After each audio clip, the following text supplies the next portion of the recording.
مریضایی که گرسنگی جمع سرخک داشتن طی همین 4 ماه اول سال 25 برابر میشه به کل سال 2024 که نشان میده که آمار بسیار بالا رفته.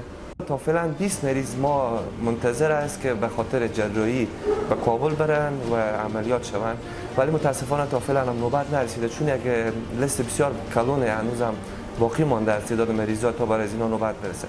متاسفانه بعد از مریضا عملیات نشده فوت میکنن، یعنی نوبت به اونا نمیرسه، طفلکا فوت میشن.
Depuis la chute du gouvernement en Afghanistan, la prise du pouvoir par les talibans, quel changement MSF a-t-il observé dans ses opérations en Afghanistan? Pour nous, MSF, mais je pense qu'on est un petit peu à part, hein, mais en tout cas pour nous, MSF, il n'y a pas eu de changement opérationnel. On a gardé le même fonctionnement qu'avant l'arrivée des talibans, on a autant de salariés, femmes et hommes qu'avant, on a licencié personne, on n'a pas eu d'interdiction de faire travailler qui que ce soit. Donc toute cette partie-là, on n'a rien changé. On n'a vraiment rien touché à nos opérations à la demande des autorités. Les seules choses qu'on a changées dans nos opérations, c'est qu'on a grossi, qu'on a grandi, parce que c'est les besoins. C'est les patients qui viennent et plus on a de besoins et plus on a rajouté des lits. Mais ça a été un choix de notre part de monter en réponse opérationnelle. Est-ce qu'il y a quelques difficultés ou des défis particuliers pour votre organisation sur le terrain?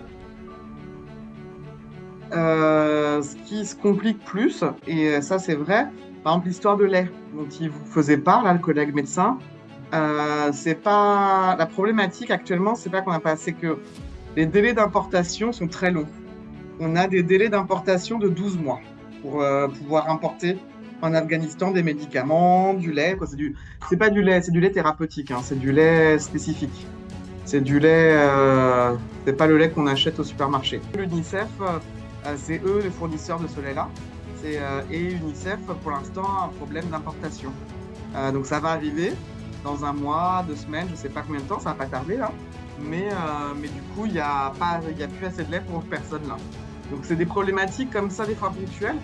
Et donc c'est vrai que les talibans, là où ça nous a mis peut-être un peu plus de bâtons dans les roues, c'est vraiment au niveau de l'approvisionnement, de la supply. Où il faut ils aimeraient bien qu'on puisse acheter en local au maximum, alors que nous, pour pouvoir garantir la qualité de nos services, on importe nos médicaments, parce que c'est des médicaments où on garantit au niveau fabrication et fournisseur de la qualité de ce qu'on achète et de ce qui est produit. Pensez-vous qu'un jour, avec le maintien de ces restrictions, MSF sera contraint de quitter l'Afghanistan? À votre avis, c'est le rendre à la situation encore plus difficile et pire? Oui, ça peut être pire que ça. Là, il y a encore un peu de financement, mais ça peut être pire.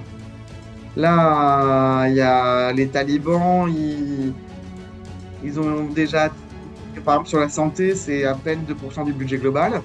Il n'y a pas de budget sur le ministère de la Santé. Il y a quelques bailleurs qui soutiennent encore, mais ça peut s'arrêter à tout moment et il peut ne plus rien avoir. Donc non, ça peut être pire. Et puis ils peuvent nous mettre tellement de blocages opérationnels à des ONG comme nous qu'on doive finir par partir alors qu'on ne le veut pas et qu'on ne souhaite pas. et donc des ONG comme nous qui partiraient. J'espère que ça n'arrivera pas, mais si ça devait arriver, ça serait, voilà, ça serait encore pire. Il faut imaginer que nous, à Médecins sans frontières, l'année dernière, on a accouché 45 000 enfants.